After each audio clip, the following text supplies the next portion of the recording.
Good morning, everybody. It is early on what is today? Wednesday morning. So it's 9 o'clock here if you're Central Time. But if you look at the title of the video, we're talking Texas and North Carolina. So I've got a guest today, and she's going to talk about, we're going to talk together about some of the differences between like the house prices, why people move there, those sorts of things. So it's a really cool guest. I'm really excited to have her on. I'm going to bring her on right now. And she can tell us about herself. So Emily, hi. Hi.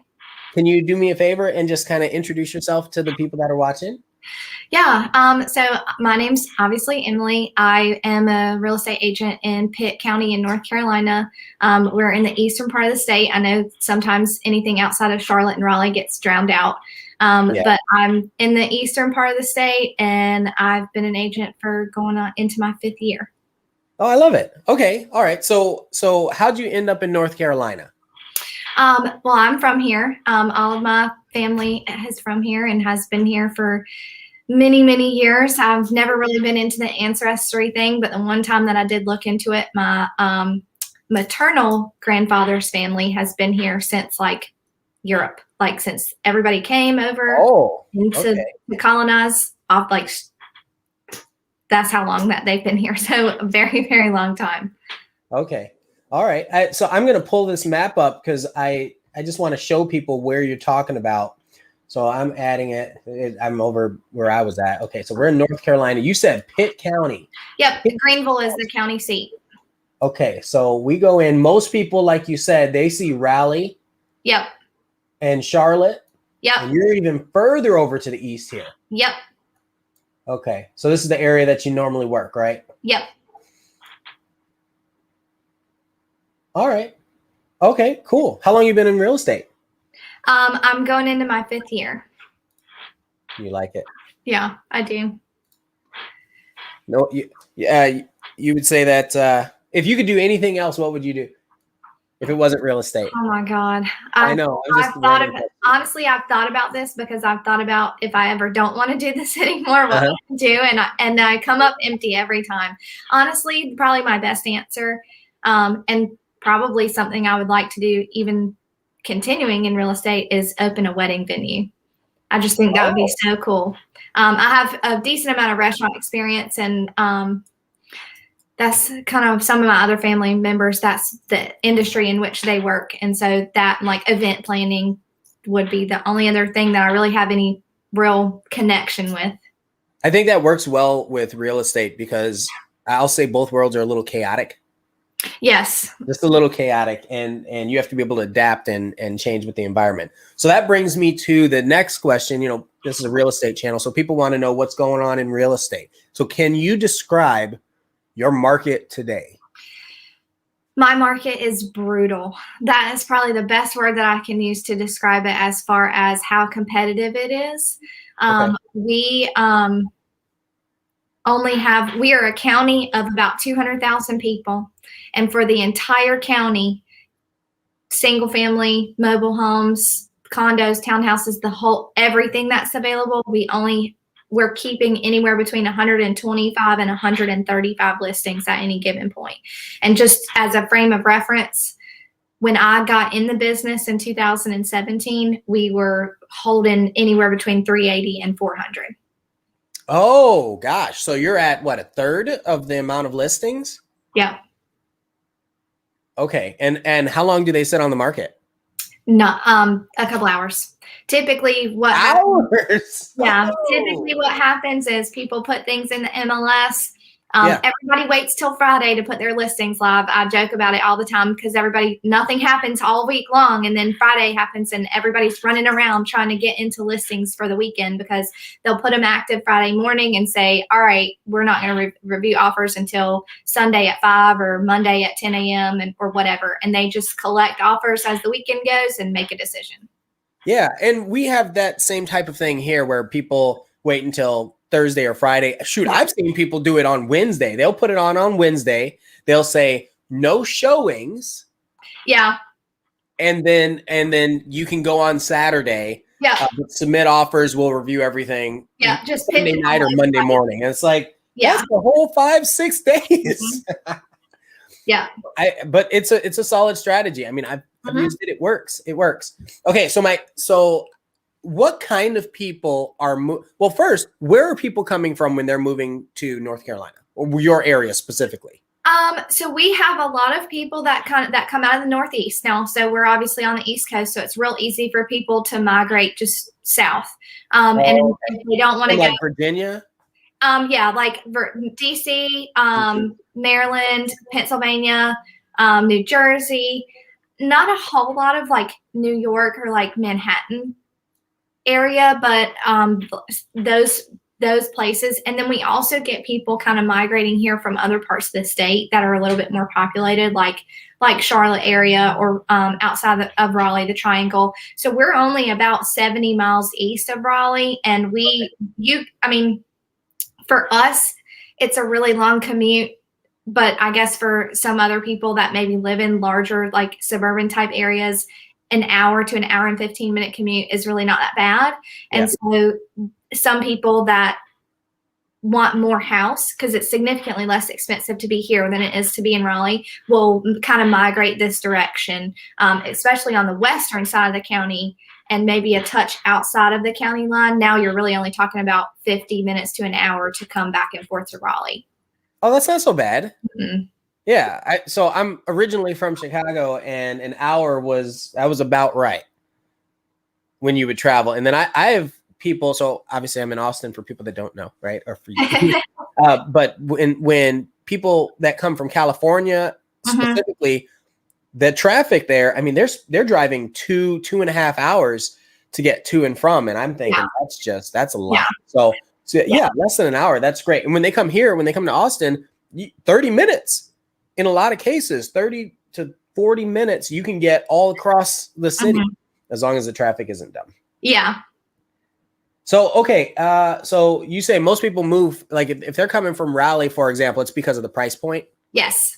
Okay, what would you say is your like average price point around there? So our property value for the county just over the past 12 months has increased by about 10%, which is a lot. Especially when you're talking about the price point that we're in, which is our average sale price for the county hovers between $195 and $200. So for anything. So 195 to 200 is about what people are paying. What does that get you?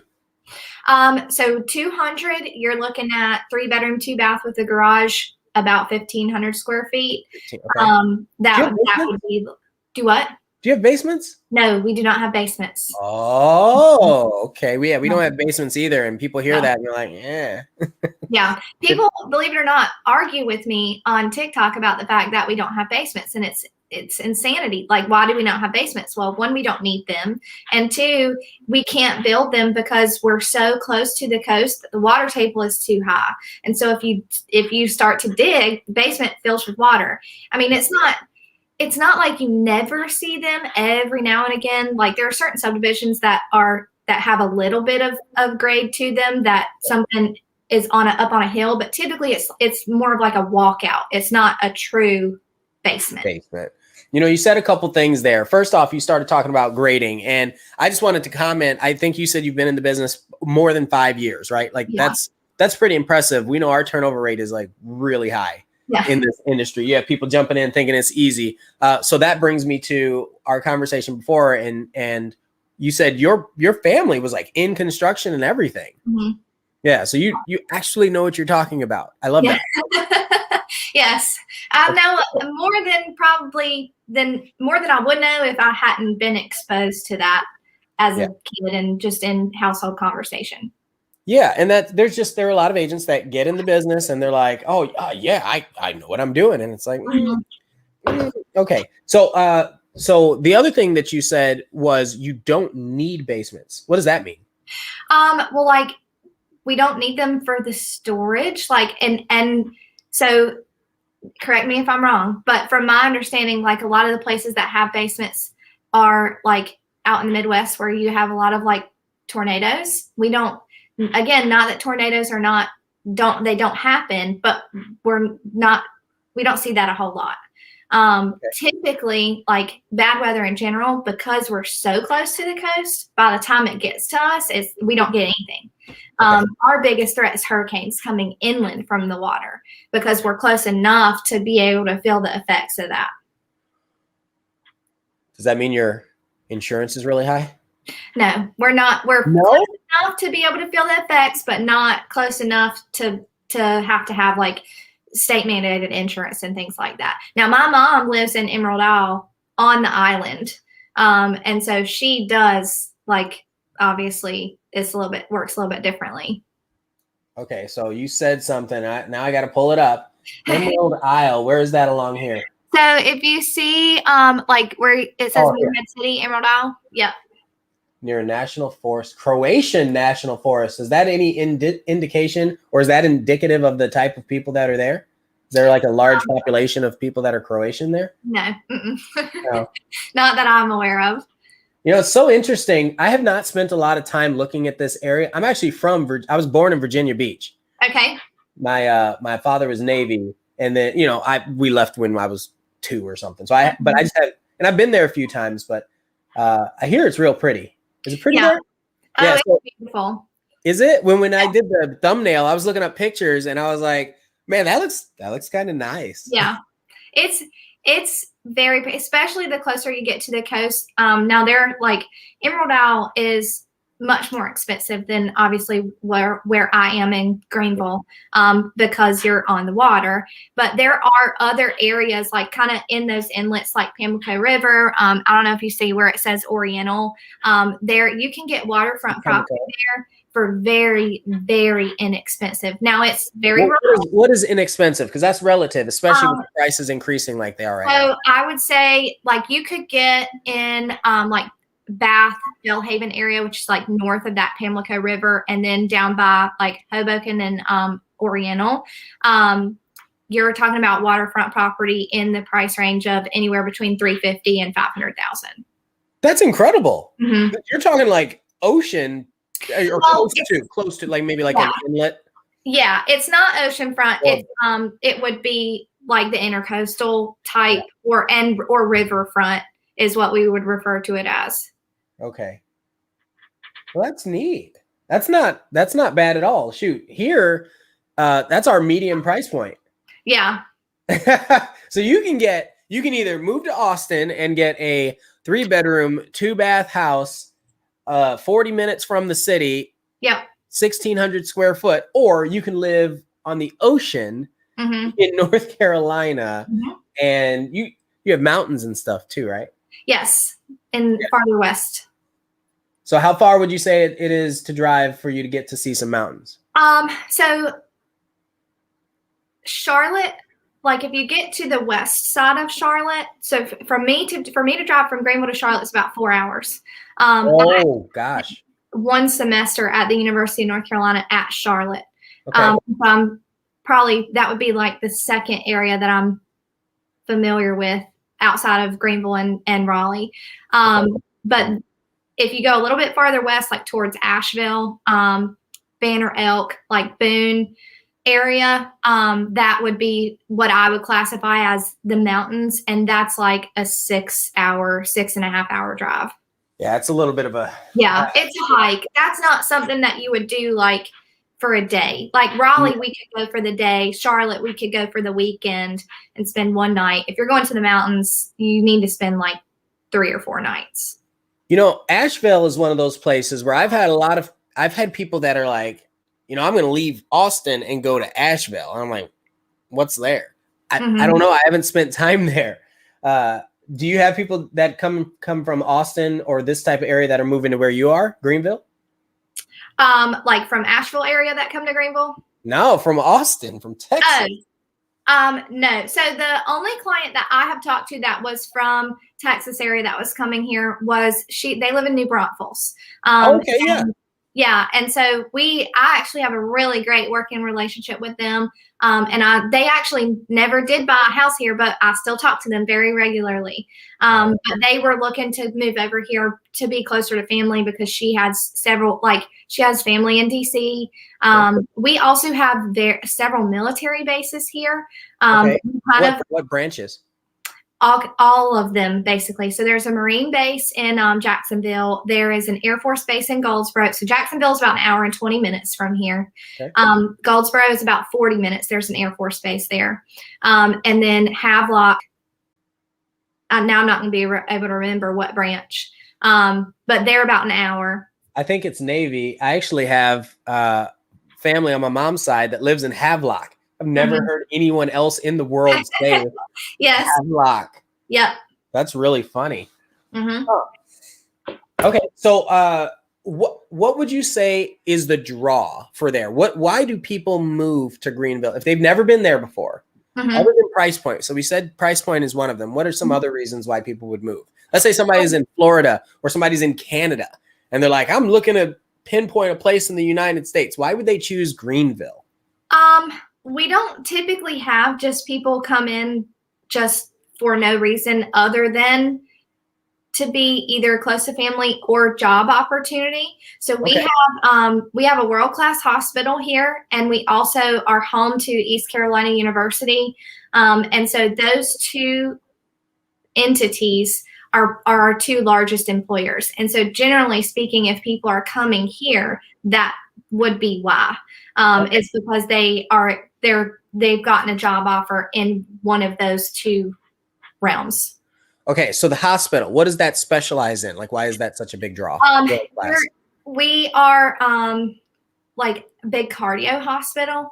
So we were our hospital was one of the very first hospitals to ever have a Da Vinci machine. I don't know if you know what that is, but I've seen the movie, but I don't know the machine. It was a big deal when we got it because obviously we're a relatively small town. And so it's, we have this fancy machine. And basically what it is it's kind of like a robot. Like it almost looks like like an arcade game is the best way to describe it, where you kind of like a doctor can put their hands into this machine and then the machine talks to another machine on the other side of the world and they can do surgeries without actually being there. So it's VR. Yes. That is so cool. Oh yeah. Man. Oh my goodness. Hold on. I'm pulling it up. I had to see what you were talking about. So this is a Da Vinci. So your hospital in Greenville, North Carolina, got a Da Vinci machine. So anybody who's interested in staying kind of at the forefront of cardiovascular health and wants to work in VR, you know, it's funny. I remember some years ago, there were a lot of studies on video games and how it affects our children. Like that was a big thing 10 years ago or something. Anyway, all that to say, doctors, their dexterity was improved if they played video games. Yeah. And this is a real world very similar concept. Yeah. Oh, I love it. I love it. I love it. Okay. So that was that. What about the university? What's that? Like, what's their popular degree platform? The medical field. Oh, okay. Yeah, that's there. So ECU was originally a teaching college. And so we have a very large education like sector. And so there's a lot of teachers that come out of that college as well. But that and medical would be like, it's a really big pre-med school, like lots of biology, lots of chemistry, those types of things. And then the teaching college would be the second one. Okay. So we have people that will come there. What about people that are leaving? When people are leaving, where do you hear them going? If they're selling their house and moving somewhere, where do you hear them saying? Probably into some of the more populated areas like Raleigh or Charlotte, because we kind of trade people off, right? So like one of the things that Greenville has struggled with is retention after people graduate from the college, because it is very much a college town. Like there's a ton to do while you're in college, but there's not a ton to do if you're like in that 23 to 30 age range.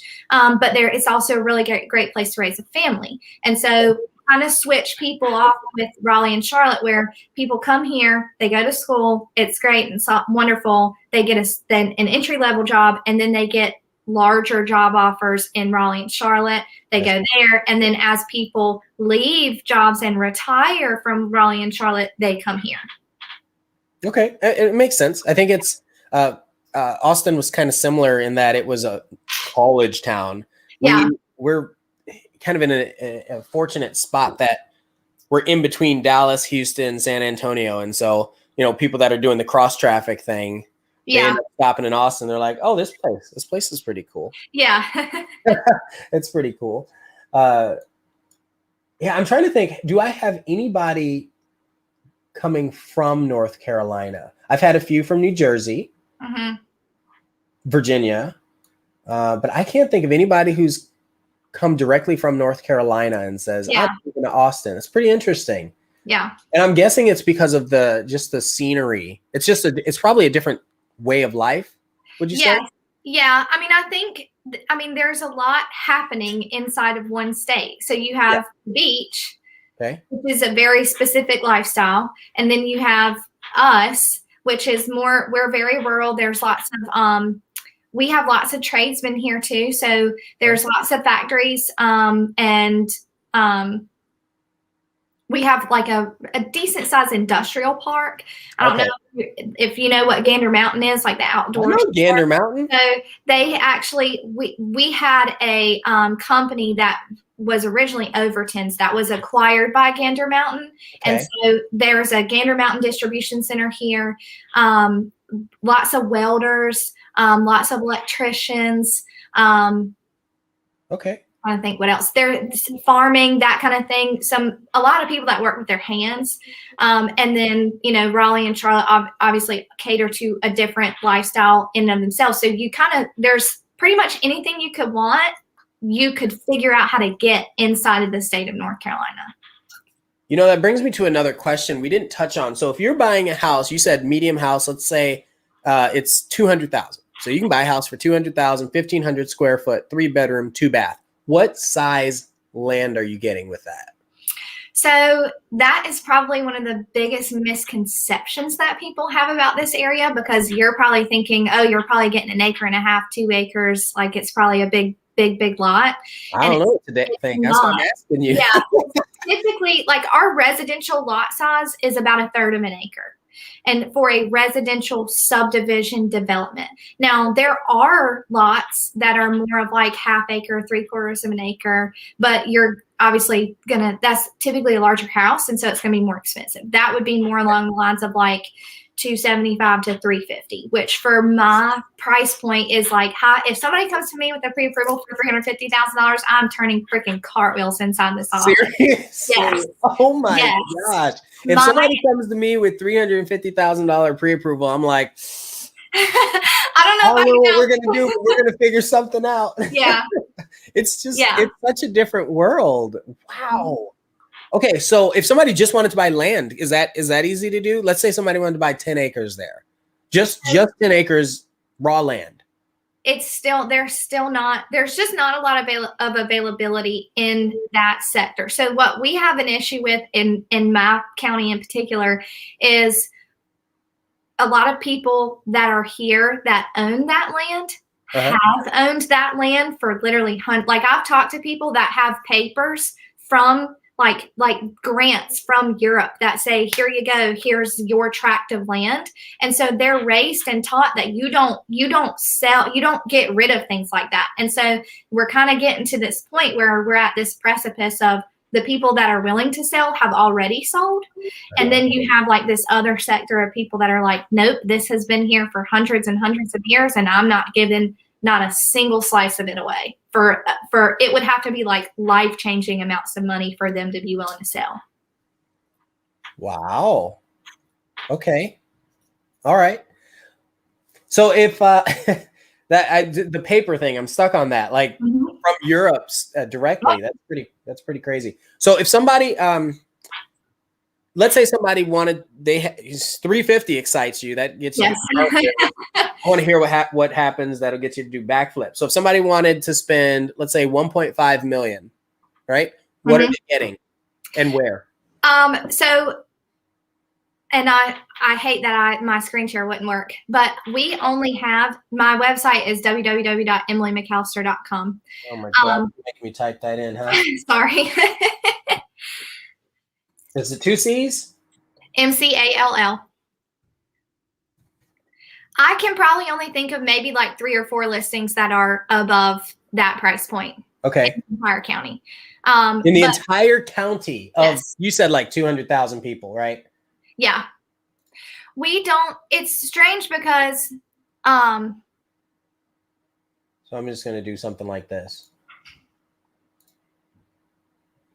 It's not going to pull. It's going to pull for the whole eastern part of the state. If you type in location or address, if you type in Pitt County right there, it'll do just my county.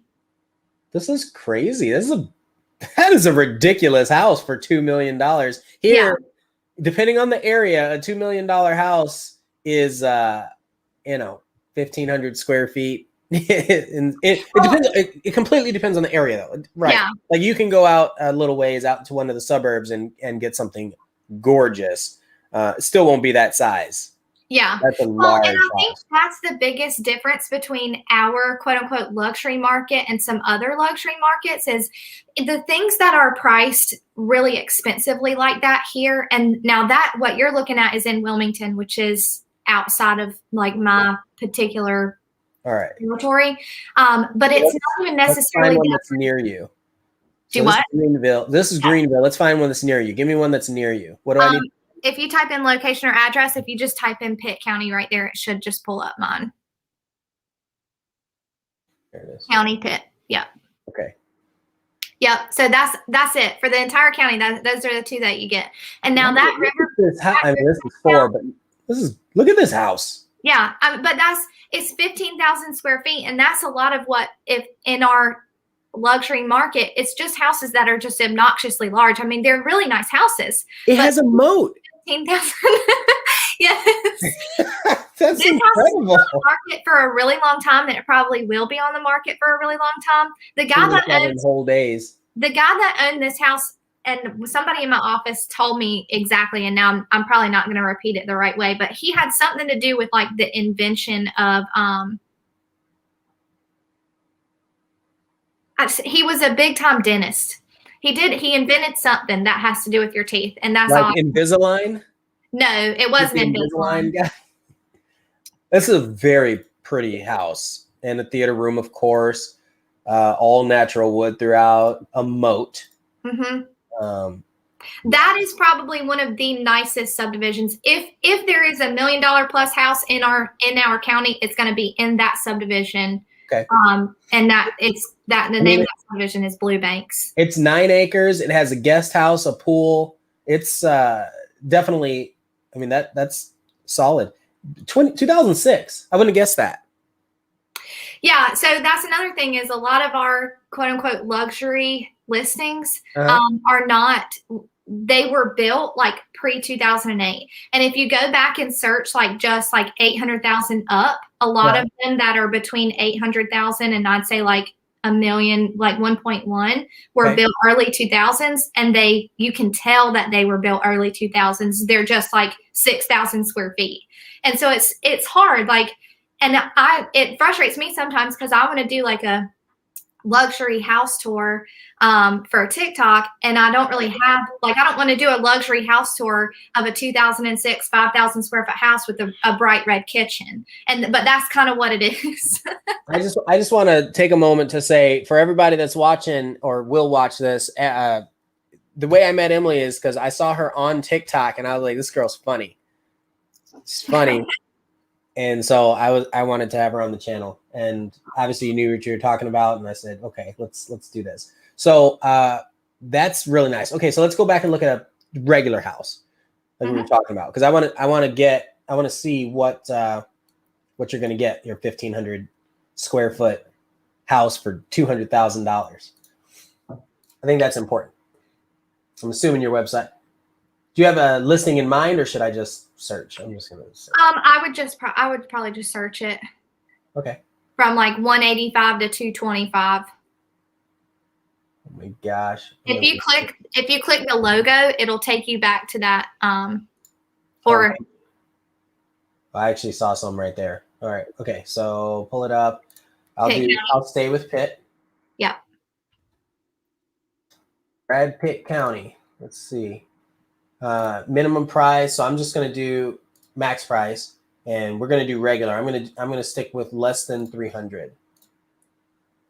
See what comes up. Okay.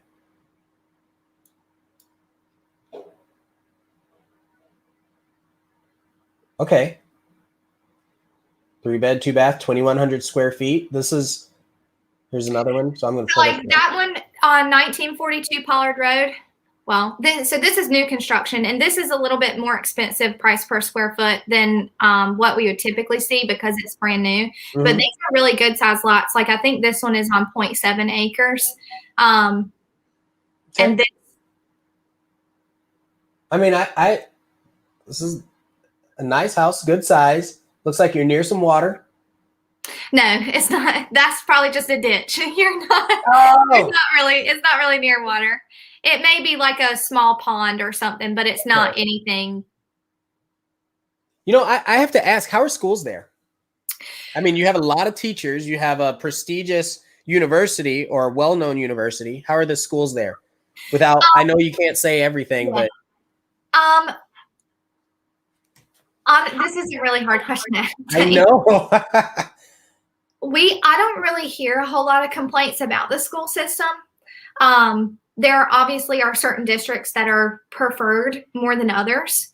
Okay. I think all of our elementary schools I haven't heard any complaints about those. A lot of what the college focuses on is elementary education. That's what we see the most of coming out of there. And so for that reason, I don't think a lot of people have any sort of like beef with the elementary schools. It's when you get into the middle and high schools that I think it sometimes gets hit or miss. But I pulled it up just so, because I know we can't really answer these questions, but I can show a website that gives a rating and say, hey, people, check this out. Yeah. Right. And that's just overall for the county. I think that's important for parents to see sometimes. Yeah. Well, for anybody, if you're buying a house and you're it affects the resale value. Yeah. Depending on what school district you're in. Absolutely does. All right. Okay. So what are 3 things people love about North Carolina or your area, just in general? It's relatively laid back. Okay. We don't have a huge problem. I mean, obviously everybody complains about traffic depending on where you are, but the traffic is bearable considering what it could be in larger areas. Okay. So it's very quiet. It's very laid back. You kind of get, I think, especially for people that are coming in from other areas, obviously it's different for me because I grew up here. And so I'm very connected, but for somebody that was coming here from that hadn't grown up here, you kind of get the best of both worlds as far as being in a small enough town that you can kind of create a network relatively quickly, but in a big enough town that you don't feel like everybody's on top of you. Yeah. And then the third one would be what I hear a lot of people say is so appealing about this location in particular is the fact that we are right smack dab in the middle between the beach and Raleigh.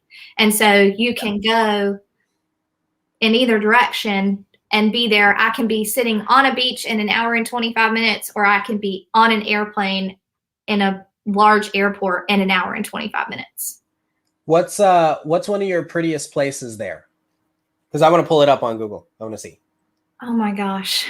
Like if somebody's coming in from town, they've never been there before. They're coming to visit. That your friend from College Station, Texas. Let's say they came in and they wanted to just see something cool.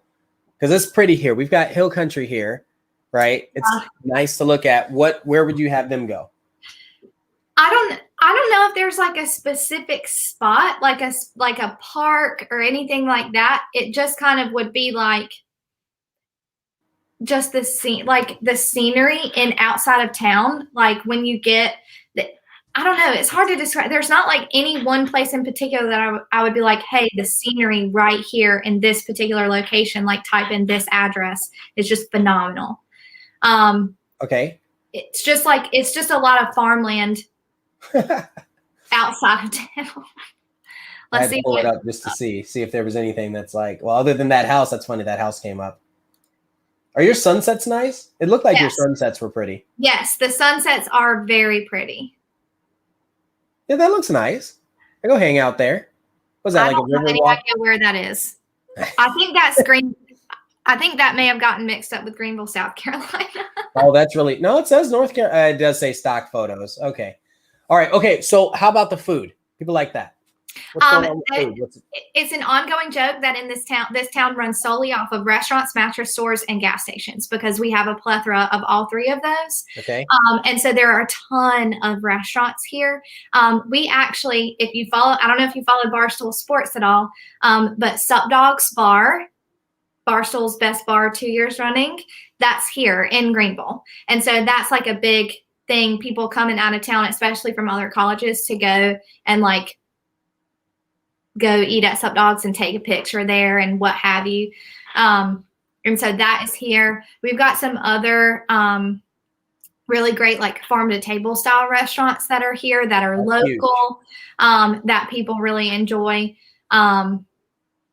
All of those things are downtown. The town has really, really over the past 3 to 4 years tried to focus on bringing in more things that would appeal to that like young professional demographic with restaurants, like higher end bars, like not a dive bar like college bars because there's plenty of those, but higher end late night activity. And just general like stuff to do. So that brings me to I get a lot of calls from people who are investors from another place because they see the growth that's happening in Austin. Mm-hmm. Would you say that it would be wise for an investor to put money into Greenville? Yes. Okay. Because of the level of growth. Yes. So we were just named #1 in the entire nation for people to relocate here from other areas. And I don't, of course, I'm not kind of on the spot. I didn't think to pull that up previously, but it's on my TikTok. If anybody goes back through and watch, there is a video about it where I posted the list. And so we were named #1 in growth, and there is a lot of growth happening. And I also get a lot of people, like especially locals that, and I don't know if you hear this, chatter that because the market is so competitive that there's like this imminent crash every day, any day. I hear that all the time. The bubble's gonna pop. It's gonna explode. And it's what like, are we gonna do? Yeah. And the math just isn't there. But okay, like, do you? Yeah. And so I get a lot of that from locals, and I think especially people that are from here, what they don't really grasp is that because we're relatively rural, it takes us a little bit longer to catch up to some of the behavior of the larger cities. And so I think for us, especially if there were to be a market shift, and I say that, stress that if, we would be relatively insulated from that because of the incoming people from other areas that are trying to move here because it's less expensive. So what's interesting, I like the less expensive part. It's interesting because we have tons of people coming here too for that, with that same mindset. It's less expensive than where they originally were. And it's like, I don't know that it is once you factor in everything. Once you factor in the taxes, what's your taxes like? What are your taxes? I get this a lot too. People that specifically on TikTok that are like, oh my gosh, that is so cheap. The taxes must be astronomical. And they are not. So on like a 2,500 square foot, 3-bedroom, 2-bath new build house that's in the city limits, the taxes are about $2,500 a year. What size house? 2,500 square feet. So just to give you some reference, my primary residence, I have a 3-bedroom, 2-bath, 1,500 square foot house with no garage. We're in this residential subdivision on a 1/3 of an acre lot. It's very standard, like what you could, just this great standard example of what you could get. My house, if I were to sell it right now, I could probably sell it for $175,000. We're just outside of the city limits, and my tax bill every year is about $1,300. And it was only about $1,150, and they just reassessed the value, and the taxes went up $150. So that same house here, And I'm referring to a low tax rate area. Okay. Is 6,500. Yeah, no. Mm-mm. Same exact house in a low tax rate area. So I mentioned earlier, my mom lives in Emerald Isle, and she lives on the island. She's one row back from being sound front.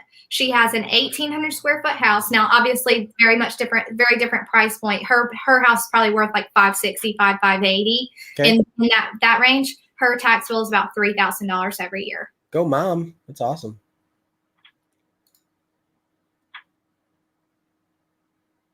Todd says, I don't know when he left this. He left this a little. Oh no, just now. He says, "Big donuts," because I wrote in the description. That's where Krispy Kreme's is from. Oh yes, yep. That is the Krispy Kreme is here. That's so funny. If I had known that, I totally would have brought some. Sorry. I would have just walked over the office and brought them in. Yeah. Is there a lot of cross contamination? I don't know why I used the word contamination between Kentucky and North Carolina. I saw when I was looking it up, it looked like there was a lot of sports rivalry or something like that. I don't know. Not that I'm aware of. There's a lot of competition inside of the states. So we, as the state of North Carolina, have a relatively large collegiate system. There is a lot of colleges in North Carolina. I could think of probably just 6 or 7 very large universities right off the top of my head. And so Duke, Chapel Hill rivalry. Yes. Yeah. I actually have some clients that were from Chapel Hill and moved here, and they love Duke. They're actually closing on a house here in 2 months. Yeah. There you go. That's what I was looking for. Kentucky fans hate Duke. I don't really pay attention to that kind of thing. So, I mean, that may be the case. My dad is a huge Tar Heel fan. So he's very much pro Chapel Hill. And I, as a kid, just decided I was going to be a Duke fan just to be contrary. So, but other than that, I mean, I didn't really pay any attention to it. What does 1992 have anything to do with it? Anyway, okay. So your Tic Tac, can you share, you know what, can you type what your Tic Tac is? I'll put it in the description. You can tell me later. I'll make sure that everybody can find that in the description here. Yep. It's the same handle. That's right. That's displayed as my name. Perfect. Okay. So if someone was moving there, why would they use you as a realtor? I know that's the worst question. I mean, this is probably going to be the worst answer, but to be completely honest, I am the best at what I do. I know this area inside and out. There's a lot of people that confuse age with experience, and I get that a lot, obviously, because I'm only 24, and I show up very regularly to appointments, and people are like, this is what who you. Yeah. And so I go above and beyond literally every single time to make sure that everybody's satisfied. This guy, follow me. Okay. If I wanted to buy an investment property in North Carolina, you'd be my realtor? Do you specialize in anything? Not really. I'd say if I had to specialize, if I had something that I focus more heavily on, it would be first-time home buyers. And for that, just be because that's what I deal with the most, because I'm 24, and so my direct sphere is buying houses for the first time. And so I don't think people realize that how many people in your direct sphere in your age demographic are buying houses. We're talking about Tic Tac. Everybody's like, Tic Tac's for our kids or this. And I'm thinking, I don't know if you understand. There's a huge population. I've had leads from Tic Tac. People that are like, oh yeah, I want to buy this. I love that house. $1 million houses from Tic Tac. What? The world's changing, people. So I did want to ask you, do you have any crazy real estate stories you want to share? I think that's important for people to kind of hear. How crazy are people in your neck of the woods? I mean, it depends. How crazy do we want to get? Do we want G-rated crazy, or do we want R-rated crazy? No, crazy. I cannot believe that actually happened. Are you lying to me? Crazy. I can think of a couple like just off the top of my head, but I also don't want to spend the next 10 minutes going through them. Well, just pick one really good one, something that people need that will teach someone, kind of about, I don't know, what your world is like sometimes. Well, as far as clients go, oh, okay, this is a great one. I don't know why I didn't think about this one. So I go and I meet these people for the very first time. This is a lead. This was a paid lead, which, for people that don't know, typically those are people that I don't know from Adam. They're really hard to kind of vet and qualify over the phone. So that he says, yes, I'm pre-qualified. I say, okay, that's great. I'll go ahead and meet you at the house, which I don't typically do, but it's a very fast moving market and I don't want to miss something. And so I go and I meet him. He's like, I get out of the car and I walk up to the house, and it's an older gentleman that has like a brace on his knee. He has like 3 bottom teeth. And he's like, this is my wife. And at first I thought it was his mom because she looked significantly older than him. And she goes, can you tread water? And I was like, I mean, That's what? A horrible question. And she says it again. And I'm like, I mean, like in what context? Yeah, like, are you asking if I can swim? Can you tread water? And I'm like, yes, if the situation arises and I need to, like, what seems to be the problem? She's like, well, that's what you're going to have to do if you go in the backyard. It's full of water. There's some soaked. And we have just had like, I don't know, 8 inches of rain over the past 3 days. And then that happens. We go in the house, we leave the house. I sit in my car for almost 10 minutes while this lady, she could not walk down the steps because there was no like handrail, and she was yelling at her husband to come help her. And he was like, I'm not helping you, and went and got in the car and sat there. And this lady sat on her butt and scooted down the steps like 1 tread at the time. I'm just watching all of this, like what, and to top it all off, he emails me a copy of his pre-qualification letter that says, congratulations, you're pre-qualified for $1 million. Wow. So I Googled the company, and the very first thing it says is, we give it's like a buy here, pay here. Like, okay. Real estate loans up to $1 million at 9.1% APR, no credit check, no income verification, no nothing required. And I was like, no.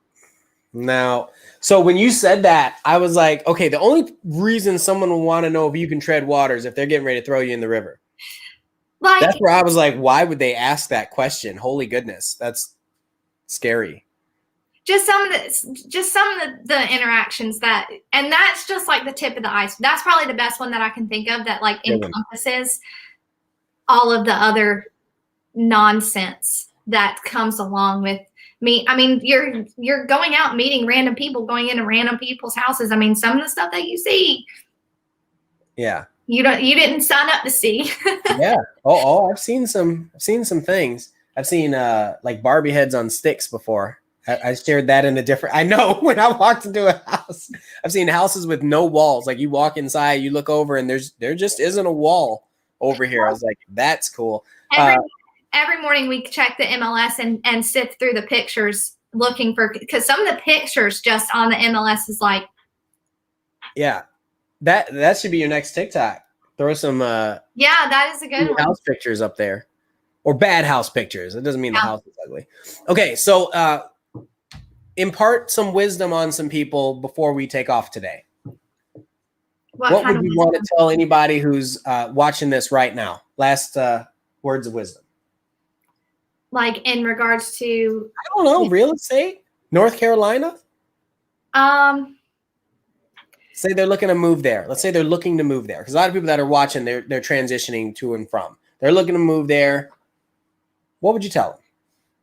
I would tell them not to be scared of the idea of not living in a major city.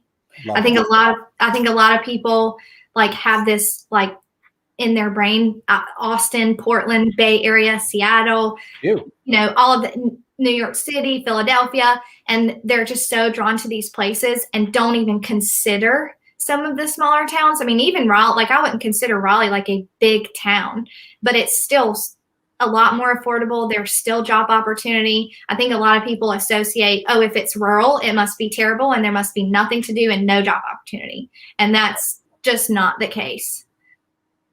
That's good. I like it. So I like it. I think that's a good message. And I think that's what's kind of happening here too. You have people that are like, I want to live in Austin. And then they see the price and they're like, I want to live in Salado or Darrell. That's like, or Butte or Kyle, because the prices are more in line with what your prices are there. And it's not far. It's just, it kind of resets that expectation. Yeah. So, well, thank you very much. Thank you everyone for watching. Thank you, Emily, for coming on the channel. If someone wants to reach out to Emily and they're thinking of moving to North Carolina, or they're leaving North Carolina and they want to come to Austin, hey, I will make sure that Emily's contact information is in the description below. So everyone, thanks again, Emily. Thank you. All right. Thanks for having me. No problem. Bye now.